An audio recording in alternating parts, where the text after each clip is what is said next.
I'm up in this bitch like that motherfucker rent dude, but this shit is essential. And I don't wanna hear about the shit that you been through, cause I'm about to go mental. I switch it like Ginju, I feed on these beats like give me the menu. I am the Jinsu, I do this for real, don't have to pretend to. Play with none of you niggas, I'm done having fun with you niggas, I'm coming to niggas. Show me the money, I'm with them, and you know I'm coming to kill them. They want me to feel them, but shit, without no skrilla, might as well tell them do better. And if your boy keep trying to compensate, my face turn to Rosetta. I am the one like Jet Li, like a plug on the floor, pick it up, connect me. Be the plugger of the plug, sit back, collect cheese. Don't forget your bottle, and don't forget your trees. And ooh, y'all done got me right back in the mood, cause I see that y'all can do it like I do. I get on these tracks and act a fool, running around this bitch, I'm hollering ooh. Y'all done got me right back in the mood, cause I see that y'all can do it like I do. I get on these tracks and act a fool, running around this bitch, I'm hollering ooh. In the booth late like time ain't a factor. I don't know about yours, but mine moving faster, so I'ma get my shine when I got time to manufacture bars to make you bump this in your cars and ride faster. Tokyo drifting like I'm running from the coppers, like a crackhead stealing copper. Awkward, basic so hard to change your posture. Got the white girl in the seat hollering awesome. Awesome, jawsome, baby, I need that. Awesome, aqua, I do receive that. Also, prop your hands where your knees at. Okay, we back, man. We back in this motherfucker. On time. Alright, tonight we are going to look at some horror shorts. Okay? Some Valentine horror shorts. I ain't gonna be on long, because like I said, it's Valentine, but while them kids is moving around, I'm gonna do that, you feel me? Right now everything is good, connection good, we gravy, So like I said, welcome back in. Let's get into these shorts, you know what I'm saying? Everything in the description if you need information.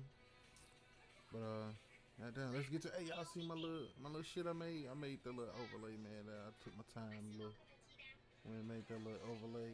It's a little raunchy, but you know it's gonna get better. The whole thing gonna get better. But anyway, like I said, let's get to it, man. I'm gonna turn my mic off. We're gonna get to it. Let's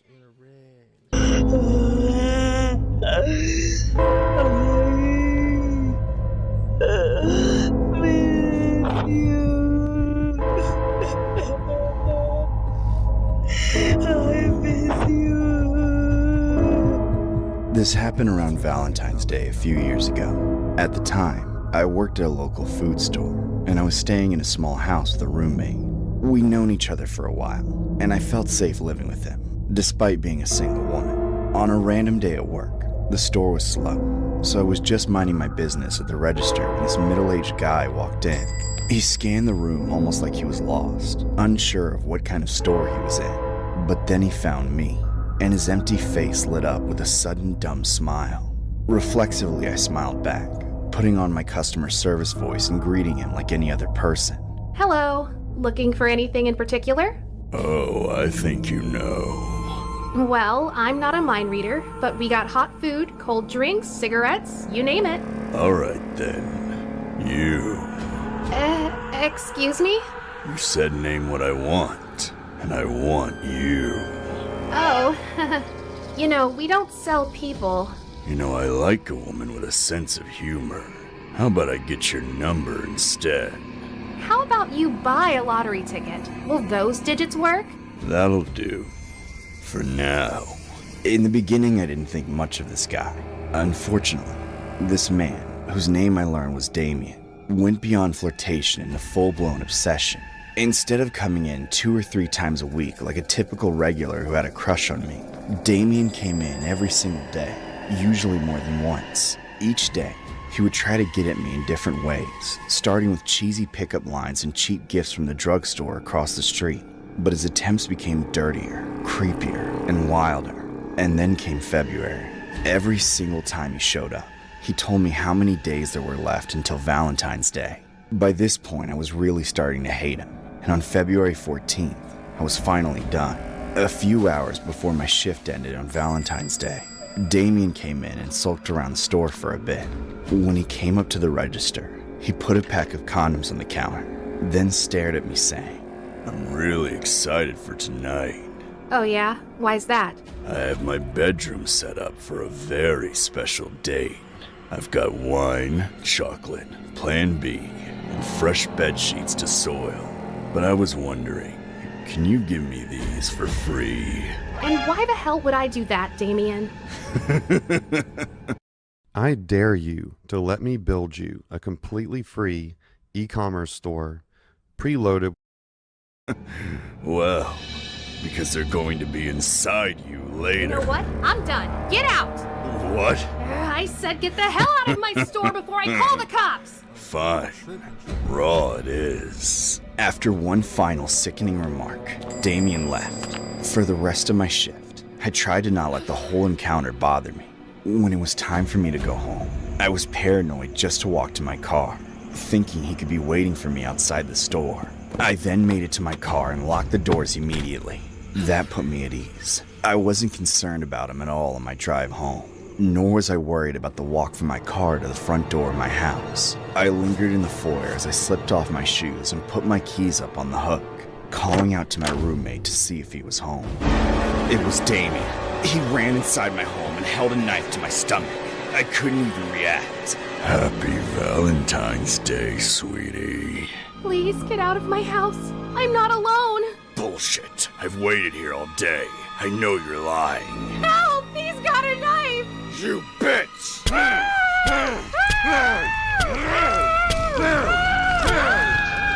The moment he stabbed me, my body froze from utter shock. I couldn't breathe or move. I was stuck standing there, looking at his face of pure evil and hate as he stabbed me again and again. Finally, I heard my roommate's voice. He was shouting, but he sounded like he was miles away. He managed to scare off Damien. Then he locked the door. When he looked over at me, reality finally caught up, and I collapsed. My roommate stayed with me and called 911. He kept telling me to stay awake to keep me from passing out. I focused on the pain of him pressing his body weight into my abdomen to slow the bleeding. At last, the ambulance came. With a drip of morphine and a bag of blood, they told me everything would be all right. I'm lucky to be able to say they were telling the truth. I recovered, albeit with a chunk of PTSD to work through. Thanks to the help from my community, Damien was arrested. I'm immensely grateful to them, and most of all to my roommate.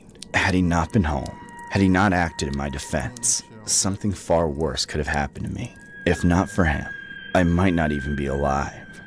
Not on Black History Month. A customer who frequented a store in Connecticut stalked an employee before stabbing her 7 times on Valentine's Day. Damien Davis, 35, is charged with assault, home invasion, burglary, and stalking. The victim is alive but injured.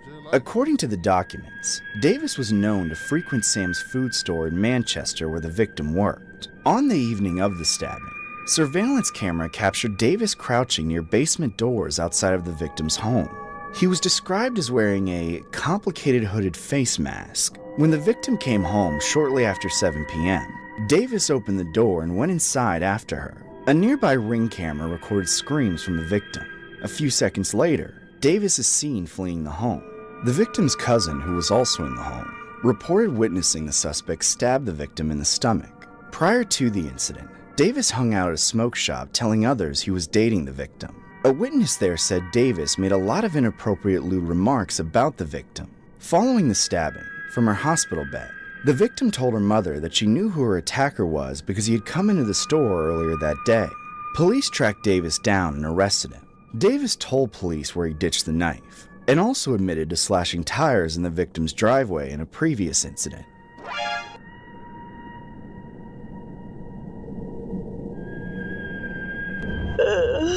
Miss you. I miss you. Last Valentine's Day, I was living in a 2-bedroom apartment with my girlfriend and my brother. He and I originally leased the place about 3 years back. My girlfriend had recently moved in and was obviously staying in my room. We had tentative plans to move out and get our own place one day, but living with my brother was very affordable, and as far as roommate situations go, mostly stress-free. For instance, he never got in the way of our couple time, as he called it. If we wanted to do something together like hog the living room for a night, he would just chill in his room or go out with his friends. When Valentine's Day came around, it was the same. I convinced my girlfriend that instead of going to some crowded overpriced restaurant, we should just cook something at home. I asked my brother if he wanted us to make him a portion, but he said he was content with staying in his room and letting us do our thing. The last thing he wanted was to third wheel. So, my girlfriend and I began our night. Everything was going great. We started cooking, and it honestly felt like my brother almost didn't even live there. My girl and I got tipsy on wine and whipped up a super fancy meal that took us forever to make. We ate across from each other on the little dining room table, and when we were finished, we started to clean up and load the dishwasher, hoping it wouldn't take too long, because we wanted to lay down on the couch and get on with the rest of the night, if you know what I mean. By then, it was almost midnight.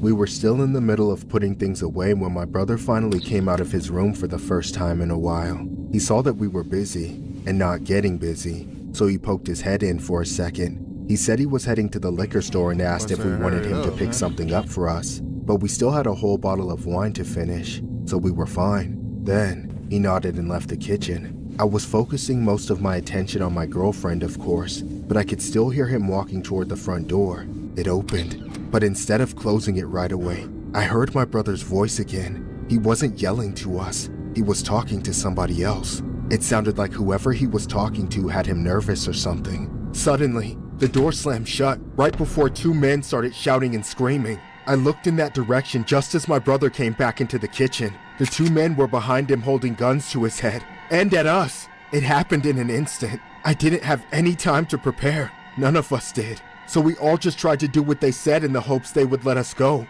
Hands up! Don't move! I'm sorry, I didn't mean to let him in. Shut up! Don't talk to them! Please, just take whatever you want. Just don't hurt us. Trust me, we will. Now get down! I said get down! Okay. Except you. Why they gotta Who, be black me? again? Who else, damn it. bitch? Go in that room and lie on the bed. Oh God, no!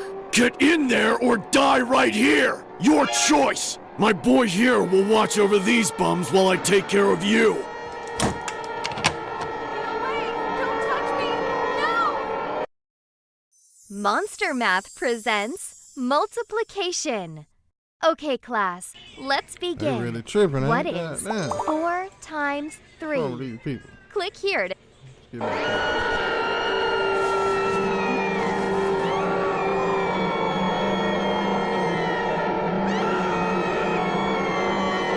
We were forced to listen to it every single second, however long it went on. It must have felt like an eternity for her. When it was done, the door opened and he threw her out onto the kitchen floor with us, now stripped of all her clothes. Yet he still wasn't finished. He ordered me and my brother to take off our clothes as well. Then he began whipping us with belts mercilessly.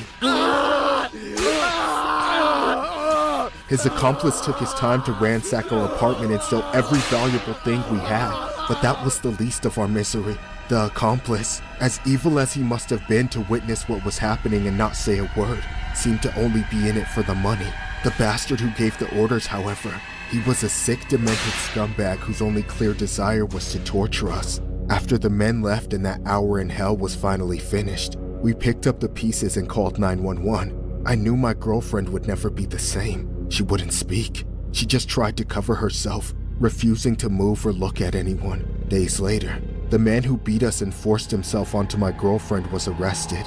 His accomplice was never found, and he never gave him up either. Without a plea deal for snitching, he was sentenced to rot in prison for 20 years. That's nothing compared to what he did if you ask me. He wrecked our lives. He destroyed my girlfriend's life most of all. It's nearly been a year since that horrible night. I'll never forget how such a perfect Valentine's Day evening turned into hell on earth in a matter of seconds. This story was inspired by a disturbing Valentine's Day incident regarding a man who police said broke into a Dover apartment, burglarized it, and forced himself on a resident. Monty Wilson, 26, has pleaded guilty for the Valentine's Day crimes and will now spend 2 decades in jail. Surveillance video showed that the home invasion occurred around 1 a.m. A resident was leaving the apartment when 2 armed men he didn't know forced their way into his apartment. He was punched multiple times in the back of the head. The man was then taken into the bedroom with a female victim before a 3rd resident was forced into the room. The 2 male victims were made to lay face down on the floor and the female forced to lay on the bed. The invaders then ransacked the house, stealing electronics, jewelry, wallets, phones, and bank cards. Wilson then took the woman into the living room and did what he did. Wilson also had 2 of the residents strip naked and whip their backs with a belt. Wilson's accomplice was never identified. Allegedly, an associate of Wilson sent him Instagram pictures. I ain't gonna lie, them apartments look like some apartments down the street from where I went. That's crazy. Of the victims and his residents, saying they were easy licks, a reference to robberies.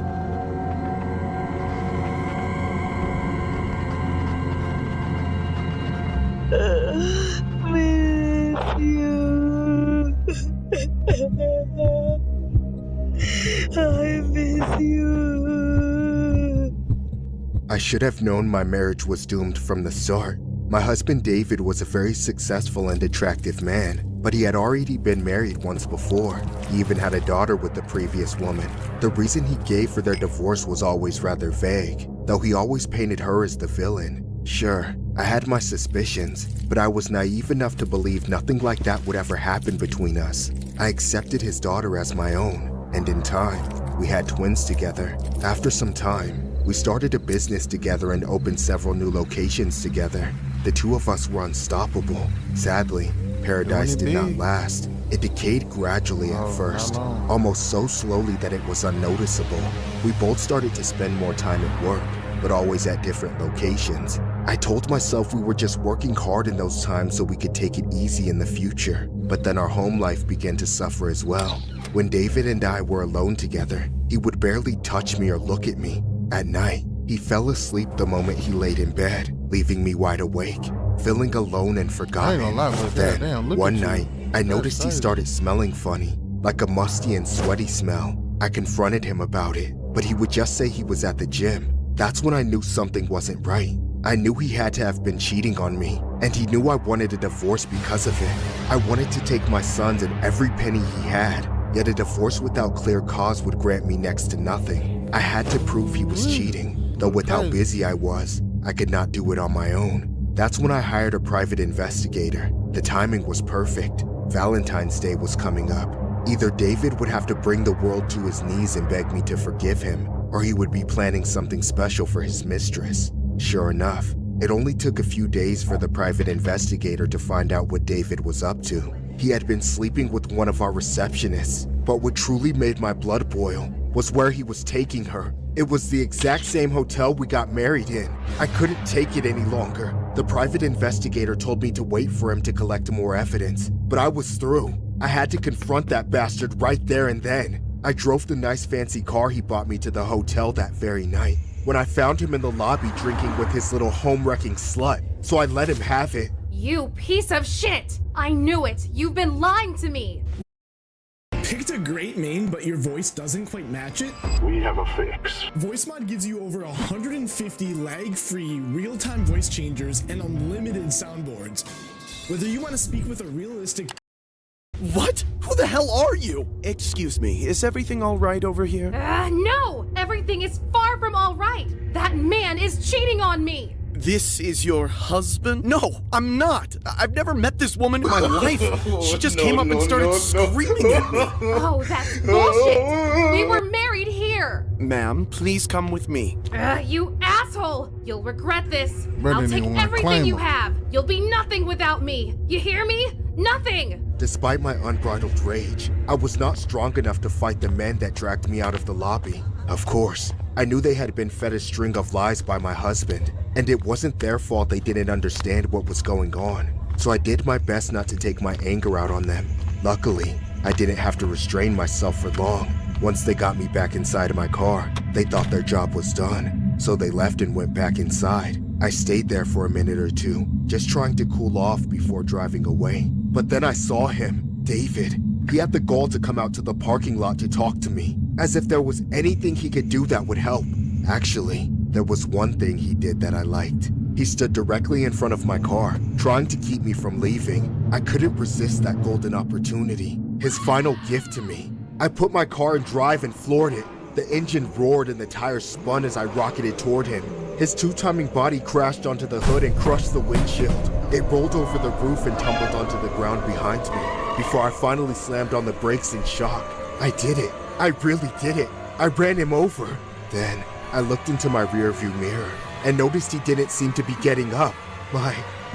Another gift from the universe.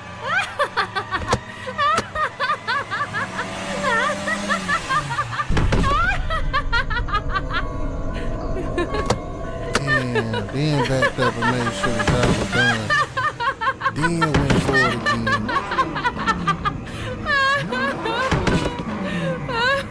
And again. And again.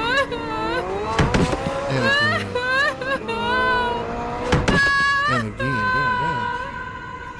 On July 24, 2002, Clara Harris, 60, killed her husband, 44-year-old orthodontist David Harris, after she found him with his alleged mistress, Gail Bridges. The private investigator Clara Harris hired to follow her husband videotaped the incident, which showed her striking him repeatedly with her Mercedes-Benz in the parking lot of a Houston hotel, the same one the couple had married in on Valentine's Day 1992. The first impact sent David Harris flying 25 feet. Then, Clara Harris crossed two grassy medians and ran over her husband 3 more times before she put the car in reverse and backed over his body, leaving the car parked on top of him. David Harris later died of his injuries. The day in February 2003 when Clara Harris was sentenced to 20 years in prison for murdering her husband would have been their 11th anniversary. Wow, man. That's crazy shit right there.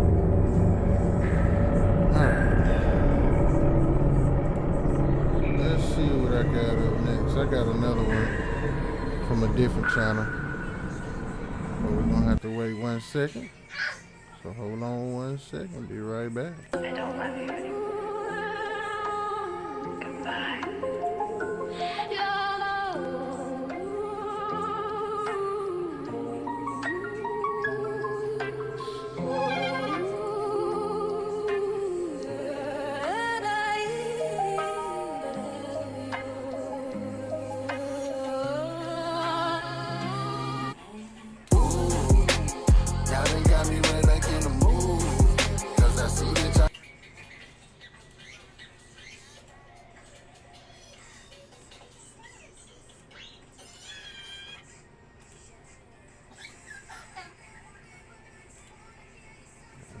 Getting it together, gang. Let's go. I can turn your wildest ideas into a song. Just describe it in a few words, choose a style, and let Mareka the Fifth 8. That Thursday evening, my mom took me to the nearest 7-Eleven store for a Slurpee. When we got in, there were only 3 people besides us. The night shift guy behind a counter, a middle-aged woman buying scratch cards, and this weird dude. He was pacing slowly down the aisles, hands stuffed into the pockets of a filthy hoodie. He would stop and stare at everyone every 2 seconds. At first, I didn't pay attention. I was too busy agonizing over which Slurpee flavor I wanted. But when I looked up, I found him staring right at me. He didn't look away, which made me awkward, and even when I looked away, I could still feel him watching me. I told myself not to overthink it. But the second the woman at the register left and the little bell on the door chimed behind her, the whole store changed. It was subtle but heavy, like someone sucked the air out of the room. Mom was walking toward the refrigerated section to grab a water. I followed, and so did he. He drifted behind me, not even pretending to shop now. 1 second, he was 3 aisles away. Next, his reflection appeared in the freezer door right behind me. "Hey, what's your name, sweetheart?" That word, sweetheart, made my skin lurch. Before I could answer, Mom stepped between us. "Back off! She's a kid!" He smirked like he didn't care much. "Relax, I'm just talking. Not your fault your daughter's getting all the male attention and you're jealous." My mom was stunned to see his audacity. She immediately called out to the 7-Eleven staff, complaining about the man harassing us. Mom then pushed me behind her as the employee rounded the corner. "Sir," the employee said firmly, "you need to leave, now." The man glared at him, muttering something under his breath, then stormed out of the store. The door banged so hard it rattled the windows. I felt my legs shaking. Mom squeezed my shoulder. "Don't worry. We're leaving too." We paid quickly. The employee apologized and kept checking the window like he expected the guy to come back. Mom made a joke about how she needed a bubble to keep creeps away. I laughed weakly, trying to pretend I wasn't terrified. As we stepped outside, the cold air hit my face. The parking lot was mostly empty. I remember stepping closer to Mom, clutching my Slurpee too tight, thinking the worst was behind us. We walked toward our car. Then, it happened so fast, I still can't piece all of it together in order. Something moved, fast, from behind the black van parked next to us. A hand shot out, then an arm, then another. Before I could scream, the man was on me, grabbing my upper arm so hard it felt like fire ripping across my skin. "Come here!" he snarled, yanking me toward the van. His grip felt inhuman, not like a regular person grabbing you, but like claws digging in. I screamed, not a normal scream, one of those raw animal sounds that tears your throat. Mom lunged after me instantly, grabbing my other arm and pulling me back. For a second, I was the rope in a violent tug-of-war. The man punched her. The sound was something I'll never forget. A sickening thud, followed by my mom gasping. Her glasses flew off, skidding across the pavement. I saw blood spray, then drip down her lip. But she didn't let go. He punched her again, this time directly in the nose. I heard a crack sound. She cried out, but still pulled on me with everything she had. "Let go of my daughter!" My legs felt like lead. The man wrapped his arm around my waist, lifting me half off the ground. I kicked and thrashed, sobbing. He dragged me closer to the van's open sliding door. Mom was still holding on to me, but from the amount of injury she suffered, I knew she wouldn't be able to hold on for long. The man understood that too, so he kept laughing and pulling me harder. Just when I thought all hope was gone, I saw headlights. 2 cars pulled in simultaneously, tires crunching loudly. Both drivers started shouting. The man froze. It was only a second, but it was enough. He shoved me away and then bolted into the driver's seat of the van. The door slammed. The engine roared. The van shot out of the lot so fast the tires screeched. I hit the ground, palms scraping on the concrete. Blood smeared across my hands. My mom collapsed next to me, clutching her face, still reaching for me like she thought I'd slip away again. People ran toward us. One of them called 911, while the other checked up on my mom. My ears were ringing. My vision felt blurry, but I remember looking at my mom, her face swollen, blood running down her chin, and realizing she had taken every punch just to save me. At the hospital, doctors confirmed her nose was broken in 2 places. Her cheekbone was badly bruised. She needed stitches above her lip. I remember sitting beside her bed, crying all night. The police came. We watched the CCTV footage together. Seeing it from the outside made me sick. Seeing how close he came to getting me inside that van still haunts me. They caught him 3 days later. A detective called to say he'd been living out of that van, and that he'd done similar things before. But this time, he didn't succeed, because my mom fought like a woman with nothing to lose. Sometimes, when I wake up at night shaking, I still feel his hand on my arm. But then, I remember the other hand, the one that never let go. Mom's. The truth is, she didn't just save me in that parking lot. She saved every birthday I'll ever have, every tomorrow I might have never seen. I look at her now, healed but still carrying faint scars, and I realize they aren't marks of what was done to her. They're proof of what she fought for. People say I survived a monster that night. I didn't. I survived because my mother loved me more. Shout out to my dudes for that. But it was definitely trying to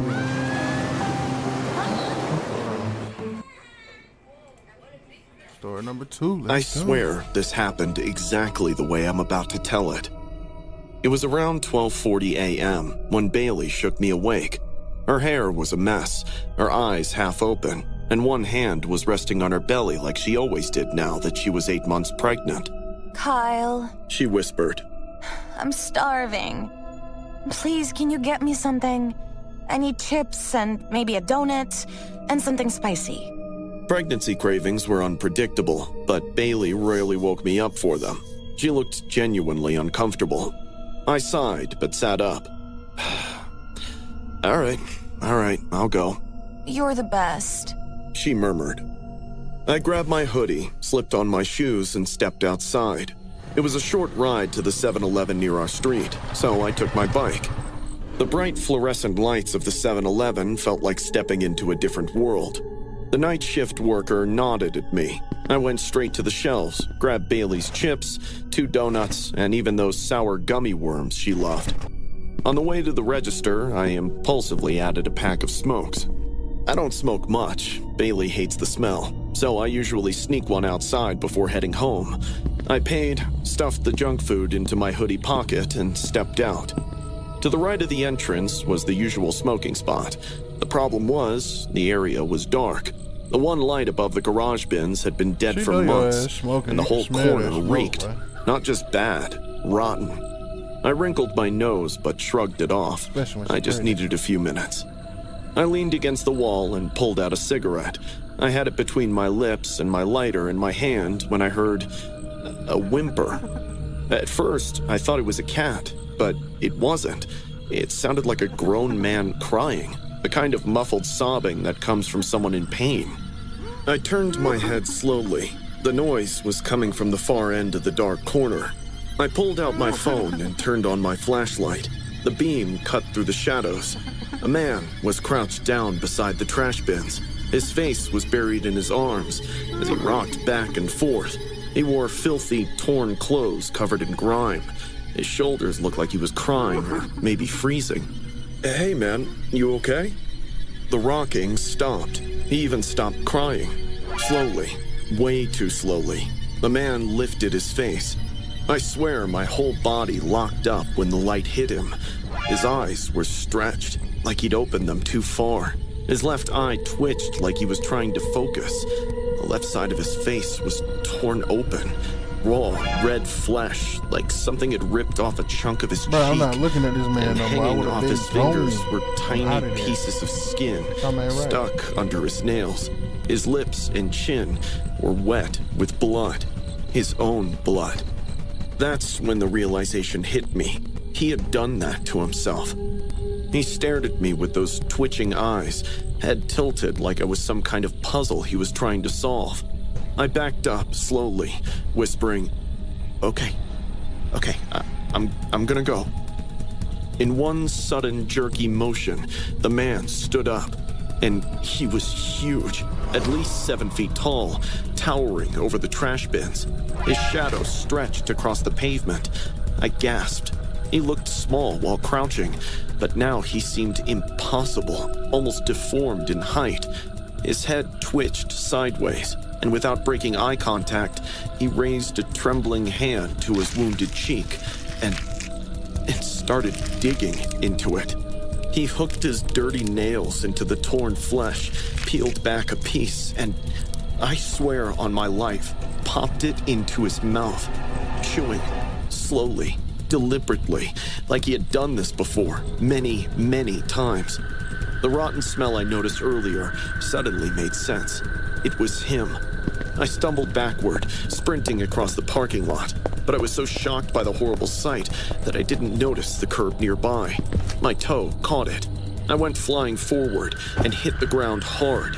My chin cracked against the pavement so violently, I swear my vision flashed white.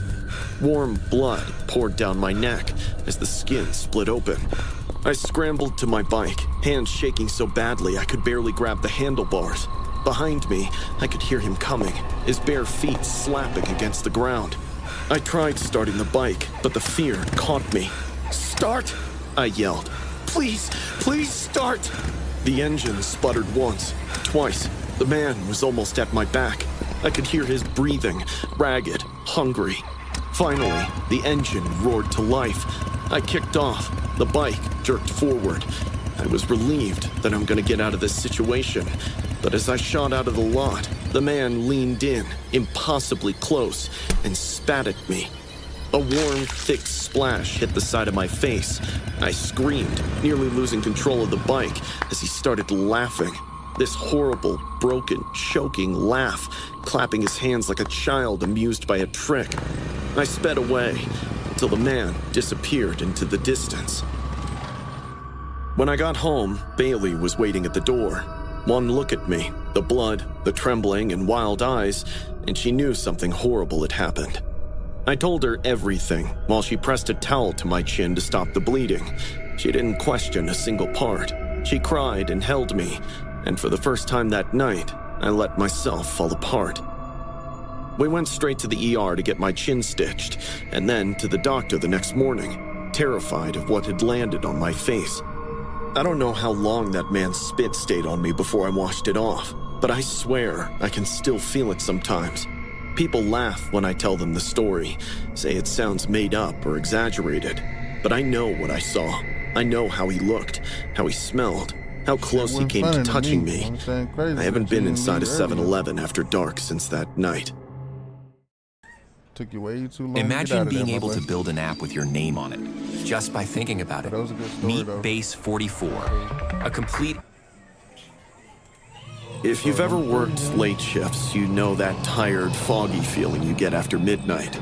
The kind where even walking into a brightly lit 7-Eleven feels like stepping into a dream. That's exactly where my head was the night everything happened. I wasn't expecting anything except grabbing an energy drink so I could stay awake long enough to drive home. I headed straight for the fridge in the back. I grabbed a canned energy drink, shut the door, and that's when I heard it. A small whisper behind me. Please help me. Don't let him see me. I turned around, and for a second I thought I imagined it. But then I saw a girl, barely 15, crouched between the snack shelves, eyes wide, mascara smeared down her cheeks like she'd been crying for hours. I need help. He's here. He's looking for me. Okay, it's all right. Just come with me. Is he inside? She asked. No, I said, but the cashier can call someone. She hesitated, peeking over the shelves toward the glass door. Then she moved closer, staying behind me like I was a shield. We walked toward the counter slowly. The employee on shift immediately caught the look on my face and straightened up. Before I could answer, the bell above the door chimed. She gasped and dropped behind me. I turned to see a man in a dark hoodie, scanning the store like he already knew who he was looking for. And something about the intensity in his eyes rang the alarm bells for me. That's him. She whispered, voice cracking. Please don't let him get me. Call 911, I told the cashier. The employee didn't even question it. The man in the hoodie started towards us, hands out like he was pleading. Let me talk to her. You don't understand. The girl behind me was shaking so violently I could feel it through my jacket. Don't listen to him. He wants to hurt me. She cried. And the way she said it, there was so much fear there, so much certainty that I believed her completely. I yelled at him to back off. He slammed his palm against a table nearby, letting out his frustration. Please, just move out of my way. I need to take her back or else... She's not going anywhere with you, mister. The cops will be here soon. I didn't trust him. I didn't trust anything about the situation except the fact that the girl was terrified. We waited, longest 4 minutes of my life. The girl kept pacing behind the counter, gripping a napkin dispenser like she thought she'd need to defend herself. She kept whispering, "Don't let him catch me." Then the sirens came. 2 cruisers pulled into the lot fast, lights flashing, tires screeching slightly as they stopped. I felt a wave of relief so strong my knees almost buckled. Okay, you're safe, they're here.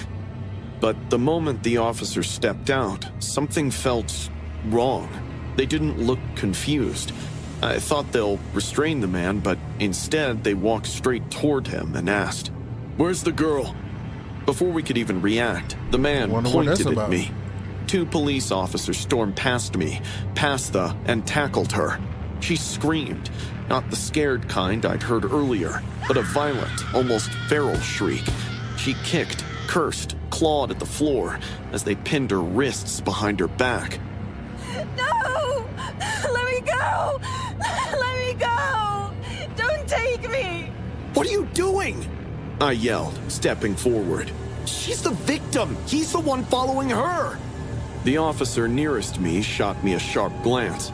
"She's the suspect. He's her father." I froze. "What? Father?" The man stepped closer, chest heaving, eyes bloodshot. Up close, he looked less like a monster and more like a man who hadn't slept in days. "She ran," he said quietly, voice shaking. "She hurt someone, stabbed a woman. I've been looking for her since 7 o'clock.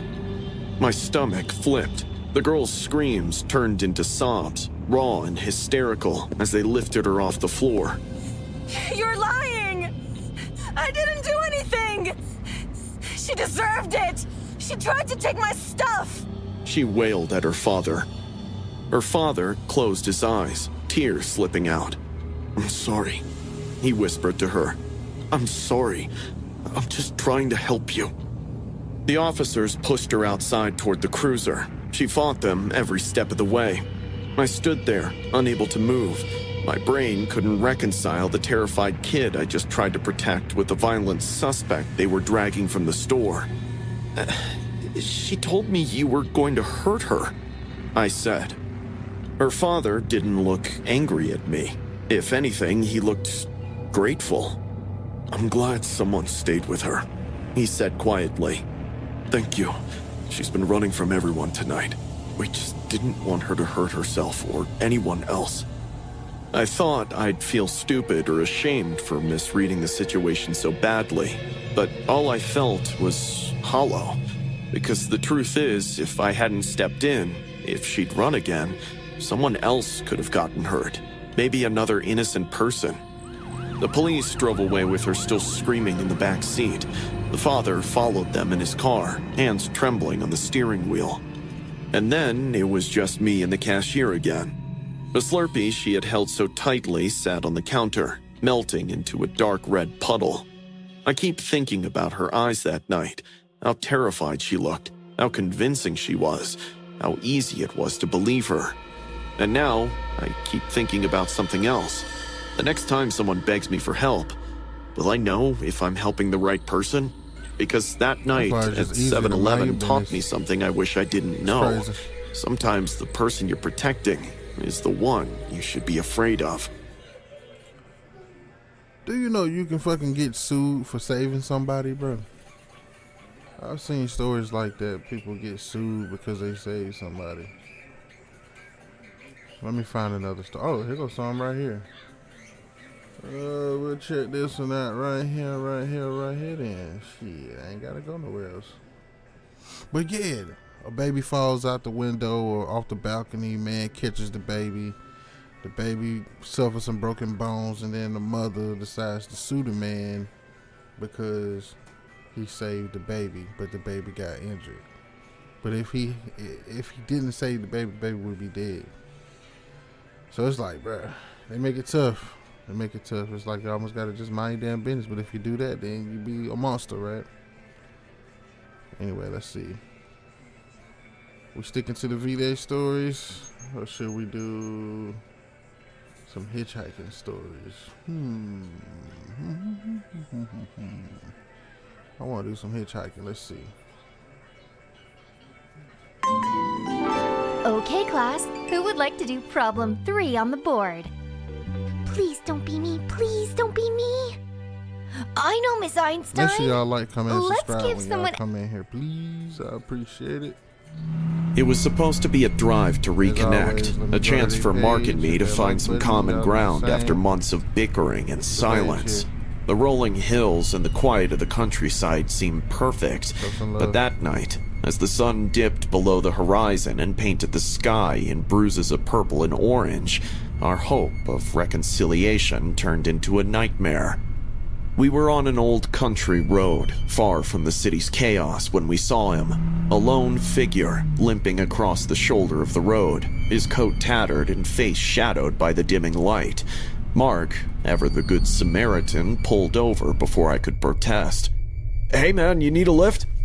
The man paused, looking up with an unsettling smile under his old eyes. "Would you? I'm just trying to get to the next town over." His voice was hoarse, like gravel being crushed underfoot. I felt a shiver crawl up my spine, but Mark was already unlocking the doors. Hold on, y'all. Before we get all the way into this, let me go grab some water real quick. So I'll be right back. Hold tight. I don't love you anymore. Goodbye.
Awesome, baby, I need that.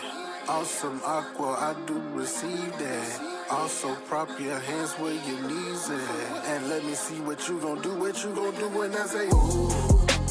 Y'all done got me right back in the mood. Cause I see that y'all can do it like I do. I get on these tracks, ain't act a fool. Running around that bitch, I'm hollering, ooh. Y'all done got me right back in the mood. We back, goddamn. Let's get back into it. I'm gonna go back probably like a little second there. Was hoarse, like gravel being crushed underfoot. I felt a shiver crawl up my spine, but Mark was already unlocking the doors. Are you sure about this, babe? It's just a ride, Sarah. What could happen? What indeed? As the hitchhiker climbed into the back seat, a cold gust of wind swept through the car, carrying with it the faint stench of decay. I turned to give him a tight smile, catching his eyes in the rearview mirror, piercing, calculating. He strapped himself in, his gaze never leaving mine. Thanks for this. You're saving me a long, cold walk. As we drove, he asked innocuous questions at first, about the weather, our car, where we were from. Then his inquiries turned personal, intrusive. So how long have you two been together? You seem tense. Mark laughed it off, chalking it up to a long day, but I could feel the hitchhiker's eyes boring into the back of my head, reading things I wish remained unsaid. The night grew darker, and a thick fog began to settle over the road. I see it. That's when he changed. The air shifted, thick with his unsaid thoughts, and then he leaned forward, his breath cold against my ear. Take me to the old farmhouse off Ridge Road. You know the place. It's not far. There was a command in his tone that froze my blood. Mark glanced at me through the rearview mirror, a silent question in his eyes. That's a bit off our path, buddy. Maybe we can drop you at... No! You'll take me there. Now! His outburst was sharp, a knife slicing through the tense air. Mark's grip on the steering wheel tightened, and without another word, he turned off the main road, the tires crunching on gravel as we headed towards a destination that promised nothing good. The farmhouse loomed out of the fog like a specter from the past, its windows dark, its siding peeling like old scars. The hitchhiker's breathing grew heavy, excited. Stop here. Let's go inside. I have something to show you. We're not going anywhere. We're leaving. But before Mark could throw the car into reverse, the hitchhiker produced a gun, the metal glinting ominously in the dim light. Out of the car, both of you! Don't make this harder than it has to be. Fear, raw and sharp, twisted in my gut as we complied, stepping out into the night's cold embrace. The door slammed shut behind us, the sound echoing like a gunshot in the quiet night. There, surrounded by the oppressive silence of the fog and the decrepit aura of the old farmhouse, our true ordeal began. Smart founders know something most people miss. Get your domain name even if you're not ready to launch your business. With Wix, you can grab yours now and then get to work. Here's why it matters. Back in 2019, I had this killer business idea, but I delayed getting the domain name because I wasn't ready. That was a huge mistake. Someone else grabbed it, built the exact same business. The ground crunched underfoot as we were ushered towards the decrepit farmhouse by the barrel of the hitchhiker's gun. The air was thick, with the musty smell of decay, and every shadow seemed to whisper threats. Mark's hand found mine, squeezing it tightly, a small comfort in the face of impending doom.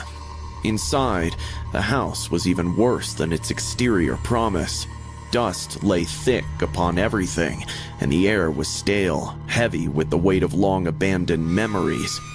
The hitchhiker directed us to the center of the dimly lit living room, where an old chandelier dangled precariously from the ceiling, its crystals long gone. "Sit!" he commanded, pointing to the dusty floor. We obeyed, the floorboards cold and hard beneath us. He paced before us, the gun always aimed in our direction, his eyes wild with a feverish gleam. "You see, this house, it holds memories. Memories of pain, of betrayal. And tonight, you will help me right the wrongs." His words slurred into madness, revealing a mind unhinged by past traumas, now projected onto us. He began to rant about his childhood, about the parents who abandoned him, the cruelty he endured. We were his chosen audience, a captive pair to bear witness to his unraveling. "We have nothing to do with your past. Let us go. We won't tell anyone we were here." He shot a bullet in the air, tearing me up. "Quiet! You're a part of this now. You must pay the price of listening, of understanding." He began setting up what looked like a bizarre ritual, placing old, faded photographs in a circle around us. Each photo seemed to depict moments of a troubled family life, a child's birthday with no guests, a Christmas morning with no gifts, a graduation with no applause. The hitchhiker's voice became increasingly agitated as he described each scene, how each instance of neglect sculpted him into the vessel of vengeance he had silently become. Then, he produced a rope from his bag, throwing it at my feet. Tie him up. Show me you understand the pain. The command was chilling, but it sparked a desperate idea in me. As I moved to bind Mark's hands, I whispered a plan to him, a risky chance that might just save us. Play along, I'll make it loose. When I say now, you push him and we run. Mark nodded slightly, understanding flashing in his eyes. I tied the rope loosely around his wrists, giving him enough slack to break free when needed. As I stood to face our captor, I steadied my breathing, preparing for the moment to act. Good. Let me see if the missy even tied it hard. He bent down to check, and in that moment I kicked hard at the hand in which he was holding the gun, but it didn't fall. Now, Mark. Mark surged up, using the slack of the rope to lunge at the hitchhiker. Startled, the man staggered back, firing a wild shot that went wide. The moment of chaos was all we needed. I grabbed Mark's hand and we bolted, racing towards the front door. We burst into the night, the cool air sharp in our lungs. Behind us, the hitchhiker's shouts and the sound of his stumbling pursuit filled the air. We didn't look back, running blindly into the foggy night, driven by pure survival instinct. The sounds of pursuit faded into the distance as we reached the main road, where by some stroke of luck, a late-night traveler stopped for us. He called the police as we collapsed into his car, our bodies shaking, our minds reeling from the terror we had just escaped. The police later apprehended the hitchhiker at the farmhouse, still ranting wildly about betrayal and vengeance. Mark and I were safe, but forever changed. The ordeal left scars that no time could heal fully, a haunting reminder of the night we faced pure madness and survived. Reflecting on it all now, I realized how close we came to a different ending, one written by a madman driven by the ghouls of his past. But in the frantic escape, in our desperate will to live, we rewrote our fate, choosing life over death he had planned for us. Hey man, good job. It was just past midnight when I first saw him, a solitary figure standing by the... Before we start, like, comment, subscribe, all that good shit. Share too, let's get it. Side of the road, thumb outstretched towards the murky glow of my headlights. His presence was as unexpected as it was unsettling. This stretch of highway was seldom traveled, even during the day. Reluctantly, I slowed the car, the window rolling down with a hesitant whir. "You need a lift?" I called, my voice betraying a trace of unwilling curiosity. The man nodded. A grateful smile crossed his weathered face as he hurried to the passenger side. "Thank you," he said, settling into the seat and pulling the door shut with a definitive thud. "I wasn't sure anyone would stop." As we drove, the fog seemed to thicken, curling around the car like a living entity. "So where you headed?" I asked, glancing at him. He was older than I first thought, his eyes deeply set and carrying a weariness that seemed out of place. "Just up ahead," he replied, gesturing vaguely forward. "Not far." That's when the oddities began. First, it was the radio. As we talked, it spontaneously switched on, flipping through stations rapidly, settling on an old-time tune that crackled with static. I reached to turn it off, but he stopped me. "I like this one," he said, his voice suddenly distant. "It's been a long time since I heard it." The song played eerily, notes warping slightly as if the signal was bending around the curves of the road. We passed a sign then, one that was too rusted to read, its edges consumed by ivy and darkness. "There's an old marker for a cemetery," he commented, his gaze fixed on the disappearing sign. "Not on the maps anymore. People forget." The atmosphere inside the car grew heavier, the edges of my vision seeming to flutter like the wings of night birds. Shadows appeared to move with autonomy, darting in and out of the dim light cast by the car's interior. I swallowed hard, focusing on the road that now seemed more like a passage through another world than a mere highway. A bridge is coming up, he said next, his tone casual, as if remarking on the weather. Strange things happen around it. Watch. I can turn your wildest ideas into a song. Just describe it in a few words, choose a style, and let Mureka the 5th 8 handle the rest. With one click, Mureka V8 transforms your thoughts into a studio-quality track. As we approached, the headlights flickered, a stutter in the illumination that made my heart skip. Looking into the rearview mirror, I thought I saw figures standing by the water's edge, their movements jerky and unnatural, but when I blinked, they were gone. It's the light, he murmured. They don't like it. Who doesn't like it? My voice cracked, the question slipping out before I could think better of it. The ones who stay here. Imagine you've been tired for an eternity and finally wish to settle down in the warm arms of the deep slumber, but some buffoon brandishes a big light right in your face. Wouldn't you hate it? He answered simply, as if that explained everything. We drove in silence for a while until suddenly the car's temperature dropped sharply. My breath became visible, fogging the space between us. He didn't seem to notice, his attention now on the road ahead. There's a diner not far from here. He broke the silence. It's abandoned now, but sometimes, if you look right, you can see the patrons inside. I stared at him, unease twisting in my gut. See them? How? Just watch. As we passed the dilapidated building, I risked a glance. There, behind the fogged and broken windows, were the silhouettes of people, frozen mid-meal, their heads turning unnaturally slow to follow our passing car. My heart hammered against my ribs, the sight too surreal to process fully. What the who are they? What's happening? I managed to ask, my voice a whisper of its usual timbre. They're stuck souls forgotten in time, he said, his eyes reflecting a sorrow that seemed as deep as the night itself. But what better place to get stuck at if not for a diner?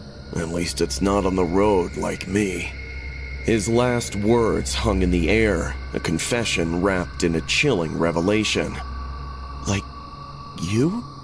I echoed, my mind racing as I tried to piece together the meaning behind his cryptic statements. The road ahead seemed to stretch into infinity, the fog a curtain veiling the world beyond. Yes, he replied, his voice steady, eyes locked on the horizon. I've been on this road longer than you can imagine, always hitchhiking, always picked up, but never reaching my destination. A cold shiver ran down my spine as I processed his words. Why? What keeps you here? I asked, not sure I wanted to hear the answer. He turned to look at me, his face illuminated by the intermittent flicker of the dashboard lights. Unfinished business, he said, the cliché ringing eerily true in the context of our ghostly journey. There's something I need to do. Something I should have done long ago. What is it? I asked, the weight of his gaze making it difficult to concentrate on the road. Just keep driving, he instructed, pointing forward where the road took a sharp bend. It's not far now. As we rounded the curve, the air grew oppressively tight, as if the night itself was constricting around us. The radio burst to life again, this time spewing a jumble of numbers and static that made my ears ring. The car began to shake, a mechanical shudder that grew with each meter we advanced. This is where it happened, he said softly, almost lost beneath the cacophony of the radio and the rattling car. My car had a flat tire. I was out, crouched on my knees, when an out-of-control wagon came for me, and I don't remember anything else after that.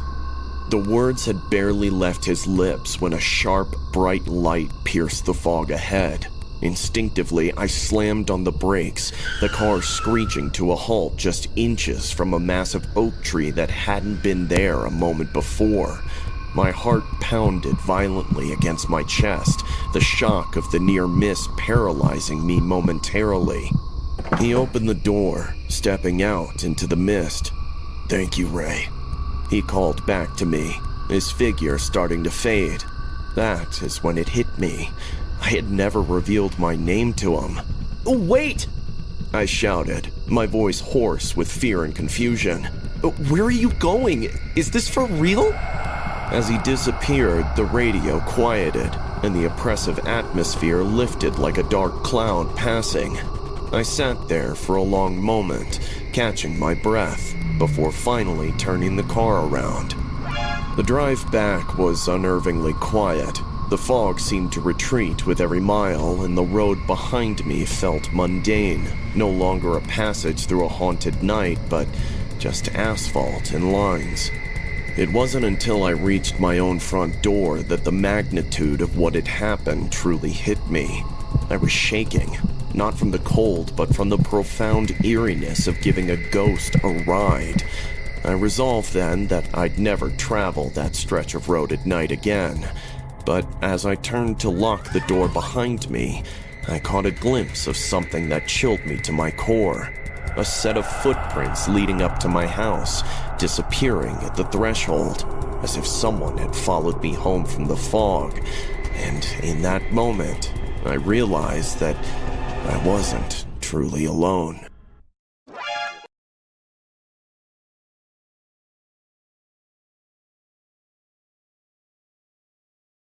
Time I made Marvel Rivals the most hero pack shooter ever. But first, some hot red. Oh, wait a goddamn minute now. That was crazy. That was a good one. They're trying to blast my ass if you know all. I think I'm gonna do one more good one, y'all. Let's find another one. Okay. Let's do it. The knock came at 6:43 a.m. I know this because I was staring at my phone, trying to decide whether 3 hours of sleep counted as rest or merely as expensive insomnia. Business trips to nowhere towns always screwed with my head, but this Hampton Inn felt different. "Housekeeping! Just need to clean real quick." I froze. The voice was male and gravelly, like he'd been smoking since middle school. I hadn't put out the do not disturb sign because, honestly, who bothers you at 6:43 a.m.? I didn't request housekeeping. I called through the door. "Hotel policy, ma'am. Daily cleaning. It won't take but a minute." I moved closer to the peephole. A man in a gray janitor's uniform stood there, hands shoved deep in his pockets. Something about his posture made my skin crawl. He was too still, eager, and patient. I said no, thank you. He didn't move for a long moment. He just stood there, and I could feel him listening, breathing on the other side of that thin hotel door. Finally, his footsteps retreated down the hallway. I should have chalked it up to overzealous hotel staff and tried to squeeze in another hour before my client meeting. Instead, I found myself pacing the small room while that encounter replayed in my head like a broken record. 20 minutes later, I heard it again, the same knock and rhythm, but it wasn't my door. It was coming from down the hall. I pressed my ear to the door, holding my breath. "Housekeeping! Just need to clean real quick." I had to look. My primal gut was screaming that this wasn't right, and I've learned to trust that voice. It's kept me alive in boardrooms full of predators, and apparently it works in shady hotels too. I turned the deadbolt as quietly as possible and cracked the door open just enough to see down the hallway. Room 237. He was standing there in that same gray uniform. His hands weren't in his pockets anymore. They were on the door handle. He was trying to open it, rather desperately. He didn't have a cart, cleaning supplies, or key cards. He was merely a man in a worn-out uniform, testing door handles as if he were shopping for unlocked rooms. The woman in 237 must have been smarter than me, or maybe just more tired, because she didn't answer. He stood there for another 30 seconds, testing the handle again, then moved to 239. My hands were shaking now. I watched him try 3 more doors, the same routine each time. He performed a polite knock, recited the scripted line, and then gently tested the handle when no one answered. He moved like he had all the time in the world, like the moment was just another Tuesday morning. Room 243 opened. I couldn't see who answered, but I heard a woman's voice, groggy and confused. I didn't order housekeeping. Hotel policy, ma'am. Daily cleaning. I don't know. I'm not dressed. Won't take but a minute. Just need to check something real quick. The way he said check something made my stomach turn. There was hunger in his voice now, barely contained excitement that hadn't been there when he knocked on my door. I slammed my door shut and grabbed my phone, fingers fumbling as I dialed the front desk. Hampton Inn, this is Derek. How can I help you? There's a man in a janitor's uniform going door to door, claiming to be housekeeping. He tried to get into my room, and now he's down the hall trying other doors. A man? Ma'am, our housekeeper is a woman, and she doesn't start until 10 a.m. The blood drained from my face. What? Maria is our only housekeeper on duty today, and she won't be in for another 2 hours. Okay, what so what room you gonna are you do? in? You know it's not a man. 231. He's at room 243 right now. I think he got someone to open their door. I'm calling security and police right now. Stay in your room and don't open the door for anyone. I hung up and pressed my ear to the door again. The hallway had gone quiet. Too quiet. No voices, no footsteps.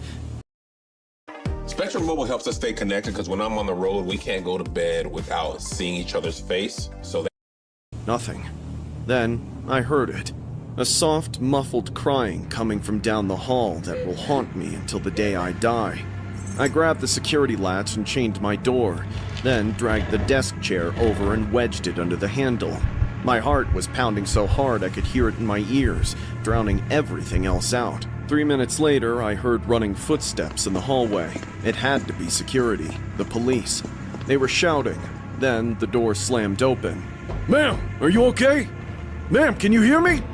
The crying was louder now. I stayed pressed against my door for what felt like hours, but was probably only 20 minutes. Finally, there was a gentle knock on my door. "Miss, this is Officer Martinez with the police department. The man has been apprehended. You're safe now."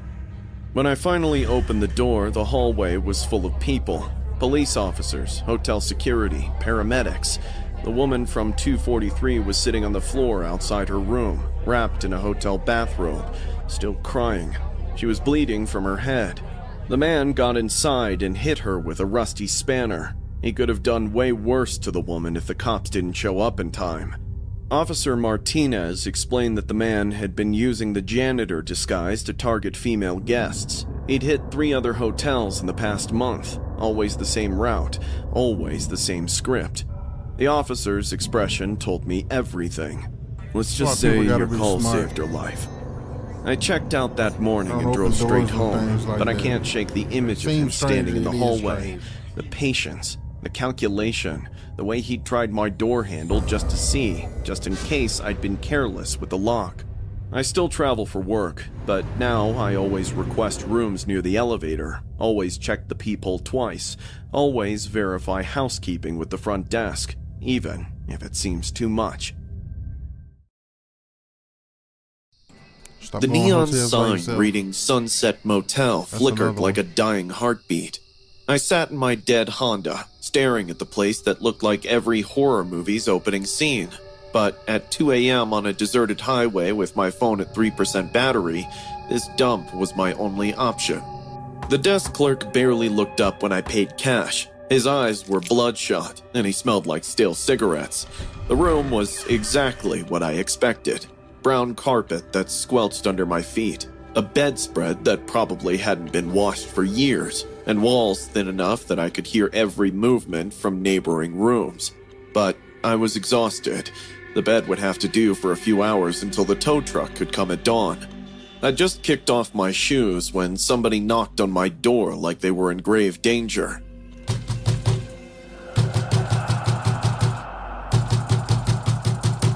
I looked through the peephole and saw a teenage girl, maybe 17, with mascara streaked down her cheeks and blonde hair matted against her head. She was shivering in a tank top and shorts, arms wrapped around herself. When she looked up at the door, her eyes were wide with panic. Please, Can I use your phone? My boyfriend... He just dumped me and took off with my stuff. I need to call my friend. Every instinct I had screamed at me in a big no. But looking at her through the peephole, seeing how young she was, how scared, I couldn't just leave her out there. Give a damn about none I of cracked the door open, chain still attached. Are you okay? Please, I just need to make one phone call. I promise I'm not crazy or anything. Jake, my boyfriend, we had a huge fight and... She held up empty hands. My friend Sarah lives nearby. She'll come get me. Against every horror movie rule I'd ever learned, I opened the door. She practically fell inside, still shaking. Up close, I could see she was even younger than I'd thought. There was a small bruise forming on her left cheek. Thank you so much. She took my phone with trembling hands. I'm Megan, by the way. I'm so sorry about this. She dialed quickly, like she knew the number by heart. While it rang, she looked around the room. Her eyes lingered on my luggage longer. Sarah? Yeah, I'm at that motel. The Sunset one? Off Highway 76. Room 237. Yeah, a lady. No, she's cool. Real nice, actually. Blonde, probably late 20s. Traveling alone. My blood went cold. That wasn't how you describe someone to a friend picking you up. That was how you describe someone to... She can't. I saw her car outside. It's broken down. Megan's eyes met mine, and I saw something that made my skin crawl. She wasn't scared anymore. She was calculating. I reached for my phone, but she stepped back, still holding it. 10 minutes? Perfect. She nodded at whatever Sarah was saying. I backed away slowly, trying not to show my panic. I think you should leave now. Megan smiled, and it was the most terrifying thing I'd ever seen. Sweet and innocent on the surface, but her eyes were dead. You know what's funny about people like you? She said, still holding my phone. You're so desperate to be good. To help. Hey Georgia, it's time to take your natural gas rate plan and fix it. To compare it against other providers and see if you can save. It's time to take your natural gas rate plan to Constellation. She got to go. Monster Math presents Monster multiplication. Okay, class, let's begin. It makes this so much easier. She walked to the window, peering out at the parking lot. Sarah's bringing friends. They're really excited to meet you. I bolted for the door, but she was faster than she looked. Megan grabbed my arm, nails digging in deep enough to draw blood. Where are you going? They'll be here soon. You wouldn't want to be rude, would you? I yanked free and made it to the door, fumbling with the locks. My hands were shaking so badly I could barely work them. I heard the sliding glass door open behind me. Right on time. Megan giggled. Heavy footsteps echoed on the balcony. There were male voices, low and sinister. I finally opened the door and ran into the hallway, screaming for help. The motel was silent and dark everywhere. Where was everyone? Where was the desk clerk? I heard them behind me, at least 2 men, maybe more. Their footsteps echoed off the concrete. I ran toward the front office, but the lights were off. I ran blindly and entered one of the ground floor rooms. I slammed the door shut and hurried toward the bathroom window. Behind me, I could hear something heavy hit the main door. The window was small and high, but I'm not a big person. I could fit. The glass cut my arms as I squeezed through the window. I could hear them breaking down the bathroom door as I dropped into the bushes behind the motel. My phone was still in there with Megan, but there was a gas station about half a mile down the road. If I could just... Lisa! I froze. One of the men knew my name. How did he know my name? Lisa, we just want to talk. Megan says you're being unreasonable. I ran, stumbled through the desert scrub, cutting my legs on thorns, not caring about anything except getting away from that voice. It followed me for what felt like hours, but was probably only minutes. The gas station was closed, but the payphone worked. The police found me there bleeding and babbling about a teenage girl and traffickers. They arrested 3 men and Megan, whose real name was Jessica and who was 19, not 17. She'd been working with them for 2 years, targeting solo female travelers for her clients. The motel clerk was her cousin. I found out later that room 237 was their favorite. Good sight lines to the parking lot, balcony access, no bathroom window to help you escape. Now, 3 months later, I still can't sleep in hotels. I can't trust anyone who looks too young, scared, or perfect. Sometimes, the person who needs help the most is actually the last person you should ever let inside. The lock clicked wrong when I closed the door behind me. Not broken wrong, just off, like someone had been messing with it recently. That should have been the red flag. The Desert Rose Motel wasn't exactly the Ritz, but it was the only place with vacancy on this stretch of highway, and my eyes begged me to shut them ASAP. My hand shook as I fumbled with the key card, telling myself it was just the 3 Red Bulls I'd chugged to make it through Nevada. Room 127 smelled like cigarettes and industrial cleaner. It was the kind of place where the bedspread probably glowed under blacklight, but I had slept in worse accommodations before. I dragged my suitcase inside and immediately flipped every lock I could find. I secured the door with a deadbolt, a chain, and even wedged a chair under the door handle. You might call it paranoia, but traveling alone as a woman teaches valuable lessons. The desk clerk was an amiable middle-aged guy with greasy hair and a smile that lingered too long when he handed me the key. "You'll love that room, sweetie. Real quiet, private." Again, He'd said, eyes raking all over me like he was taking in a fresh inventory. Both his lecherous gaze and words made my skin crawl. Don't trust him. Just a night, Susie. Not staying there. I'd told myself as I bolted to the room. I showered with the bathroom door open, keeping one ear out for any sounds. The water pressure was pathetic, and the shower curtain had this weird way of billowing toward me like something was moving the air around. I kept yanking it back. It kept drifting inward, brushing against my arm with this clammy touch that made me want to scream. By 11 p.m., I'd convinced myself I was being unreasonable. Although it felt shady, I reminded myself that it was just a motel with people around. The TV was loud enough to drown out my racing thoughts, some mindless reality show about first world problems. I was finally starting to relax when I heard it. The doorknob turned. Not violently. It was slow and deliberate. I muted the TV and held my breath, watching the knob twist back and forth. The deadbolt held, but that soft metallic scraping sound continued. Someone was working on the lock. I immediately grabbed my phone, but my hands were shaking so bad I could barely unlock it. Suddenly, the sound stopped. Everything went dead quiet except for the blood pounding in my ears. Maybe I'd imagined it. It could be some other confused tenant.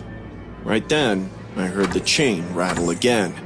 The door creaked open just a crack, some 2 inches, but the chain was stretched tight across the gap. I could see part of the hallway through the sliver of space, the ugly orange carpet and that flickering fluorescent light. And I could also see the eyes of the shadow that was moving back and forth to get a better view inside.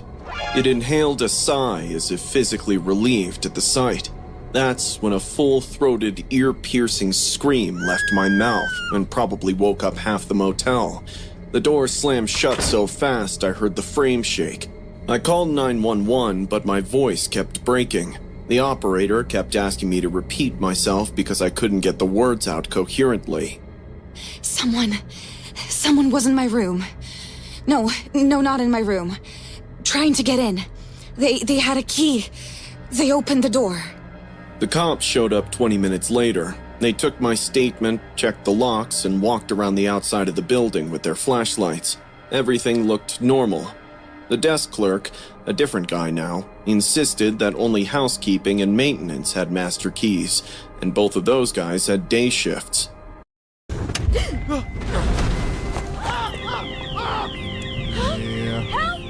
Like that, huh? Yeah, probably just someone who got confused about their room number. one of the cops said. Ain't no way in hell. Had a You few just being drinks. lazy as fuck. You know how it is, ma'am. But I knew what I'd heard and seen. Whoever it was, they were there with a purpose, and they could return. The thought was enough to keep me up the whole night. The next morning, I packed my stuff in record time.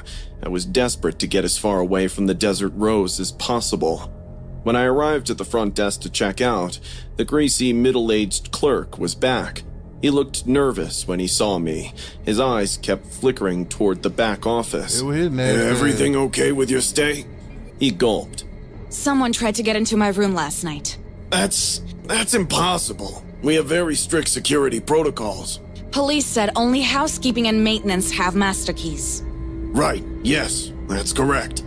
But his eyes were doing that thing again, darting around like he was looking for an escape route. That's when I noticed the key ring hanging from his belt. Way too many keys for a desk clerk, and one of them looked different from the others. Newer, shinier. Where's your maintenance man? I asked. He doesn't come in till later. What's his name?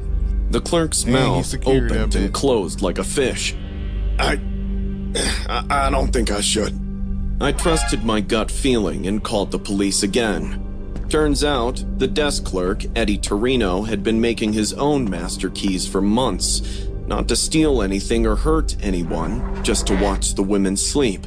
He'd let himself into rooms where single women were staying, stand in the doorway and watch them for hours.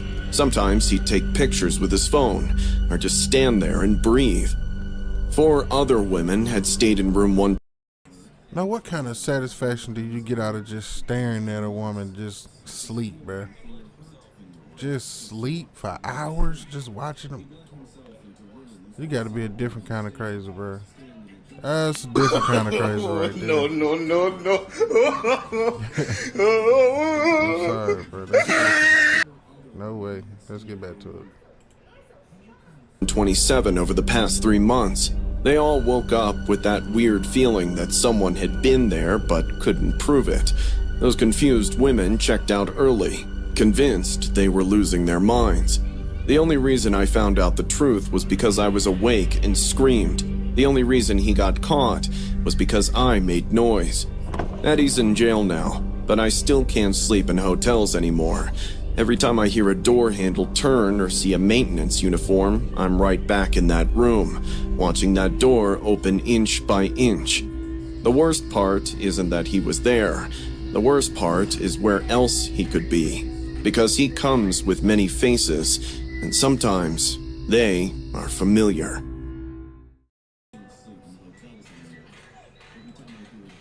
Alright, gang, that's it. The kiddo's asleep, so it's time for me to kick it. Alright, so like always, when you come in, hit that like button, subscribe for me, leave a comment, and that's it, gang. I'm finna get up out of here for the night. I might be back on tomorrow night. Check out some more scary things. Any suggestions on what we should do on this channel, man, just let me know. We could do that too. I'm gonna get a camera soon too, so we're gonna get that popping. But for right now, good night, man. I hope y'all had a good Valentine's Day. Hope y'all have a good Valentine's night. And see y'all tomorrow, man. I'm out of here.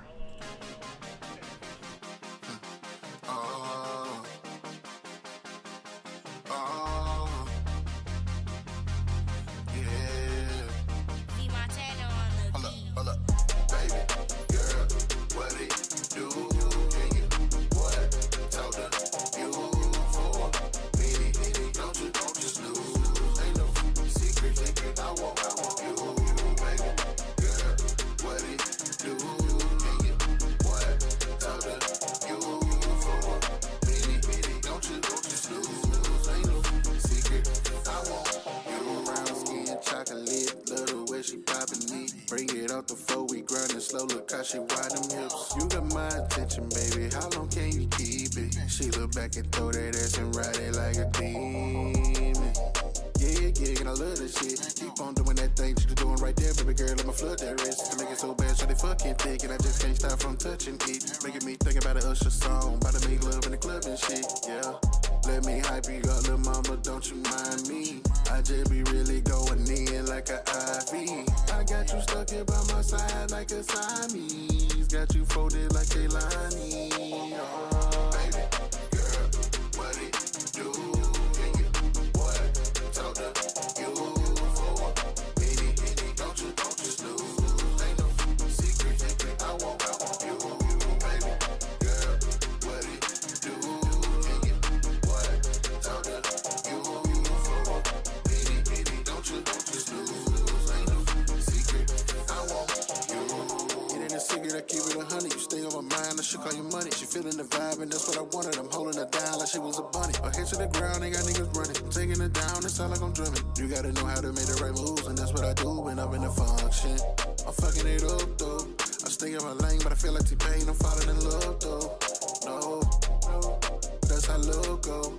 I mean, you can hit me, but why hit me in this club, though? Let me stop acting like I'm just not about that action. Cause that wagon that you backing gon' turn this boy to a daddy. Automatic, girl, you classy and doing you is a habit. When that booty get the clapping, you know they don't finish smack it in. Baby, girl, what it do?